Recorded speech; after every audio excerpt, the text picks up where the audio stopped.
राधे राधे महाराज जी। महाराज जी, मेरा सवाल है कि मैं हमेशा अपने बेटे के लिए हमेशा चिंतित रहती हूँ। मुझे हमेशा डर लगा रहता है कि मेरे बेटे को कुछ हो ना जाए, हमेशा हाँ, बेचैन रहती माँ हूँ। ऐसा क्यों होता है? माँ की ममता तो ऐसे ही होती है ना। आपकी ही नहीं, हर माँ की लगभग यही ममता ऐसी होती है कि मेरे बेटे को कहीं कोई दुख ना हो जाए। अच्छा है, कोई बुरी बात नहीं है, पर इसके लिए करो, भगवान नाम जप करो। भगवान क्या, किसका प्रश्न है? हाँ, प्रभु की विराजो, आप बैठ जाओ। माँ का यही स्वरूप, आप ही नहीं, हर माँ का हृदय यही होता है कि वो अपने बच्चे के लिए दुलार करता है। तो उसकी रक्षा के लिए, उसके मंगल के लिए नाम जप करो, भगवान का नाम जप करो और भगवान के भरोसे रहो। तुम्हारे तो एक दो बच्चे हैं, हम सब भगवान के बच्चे हैं। पर भगवान की 3 प्रकार की लीला है, एक है सृजन और एक है पालन और एक है संहार। और तीनों लीलाएं होंगी, पक्का होंगी। जैसे सृजन जरूरी है, पालन जरूरी है, ऐसे विनाश भी जरूरी है। तो देखो, इस शरीर को कहा गया विनाशी और इस लोक को कहा गया मृत्यु लोक। तो भाई देखो, जो जन्मा है उसका शरीर छूटेगा, जो हमने कर्म किए उसके अनुसार हमें भोग मिलेंगे। अब हम भगवान से भजन के बल से, उनके प्रार्थना के बल से हमको क्षमा याचना करवा सकते हैं। तो अपने पुत्र के लिए, अपने कल्याण के लिए, अपने परिवार के कल्याण के लिए, समाज के मंगल के लिए भगवान का नाम जप करे, भगवान से प्रार्थना करे, दूसरों को सुख पहुंचावे, धर्म पूर्वक आचरण करे, तो निश्चित मंगल होता है। हाँ, बहुत अच्छा है। देखो, यशोदा मैया स्वयं भगवान लाला के रूप में आयला, तो गौ की पूंछ से झाड़ना और ब्राह्मणों को बुलाकर स्वस्ति वाचन कराना, दान देना, मेरा लाला कन्हैया सुरक्षित रहे। क्योंकि बड़े बड़े आक्रमण हुए ना, पूतना है, तृणावर्त, अघासुर, बकासुर। तो मैया घबरा जाती थी कि दुनिया की बलाएं हमारे लाले के पीछे काहे पड़ी। और अच्छा, माँ को अपने पुत्र का महान स्वरूप दिखाने पर भी दिखता ले, क्योंकि माँ है ना, उनको तो लगता है मेरा लाला है।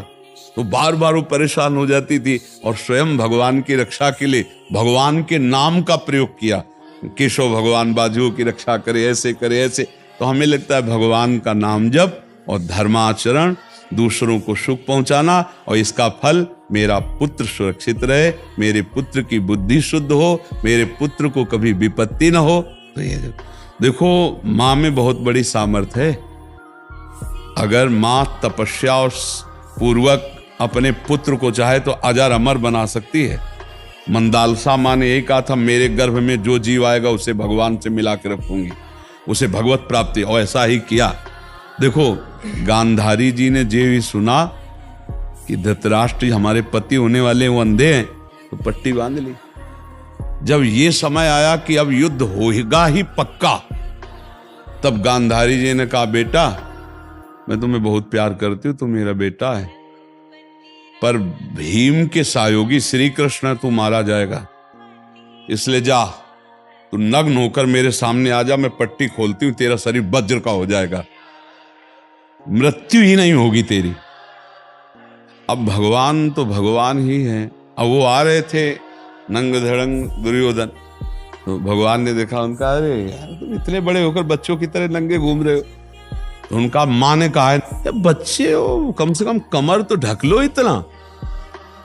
ओ, ऐसे पत्ता लगा के ऐसे गांधारी ने जी ही आँख खोले ऐसे दे, उनका ये पत्ता क्यों लगा लिया? उनका, माँ तुम्हारे सामने नंगा कैसे आऊं? अरे उनका, धोखा कर दिया तूने। अब जितनी दृष्टि मेरी पड़ गई, तेरा शरीर वज्र का हो गया, गदा या किसी भी प्रहार से नष्ट नहीं होगा, लेकिन तू कमर से मारा जाएगा। यही से कमजोर हो गया। क्योंकि और भगवान अपने भक्त का प्रण पूरा करवाने के लिए जब द्रौपदी को दिगंबर करा रहा था ना, ये सभा में लाख जंगा ठोक रहा था, तो भीम ने यही प्रण किया था, इसी जंगा को तोड़ूंगा। अगर भगवान भक्त की वचन रक्षा ना करते और वो पूरा वज्र का शरीर हो जाता तो तोड़ नहीं पाते। इसीलिए भगवान ने, तो माँ में कितनी सामर्थ्य है। आप देखो, अधर्म युक्त चल रहा है, लेकिन मेरा बच्चा सुरक्षित रहे, आंख की पट्टी खोली, पतिव्रता, तो वज्र का शरीर कर दिया। तो आप अपने पुत्र को अजर अमर अविनाशी बना सकते हैं साधना और भजन के प्रभाव से। उसको भी नाम जप करवाए, आप भी नाम जप कीजिए।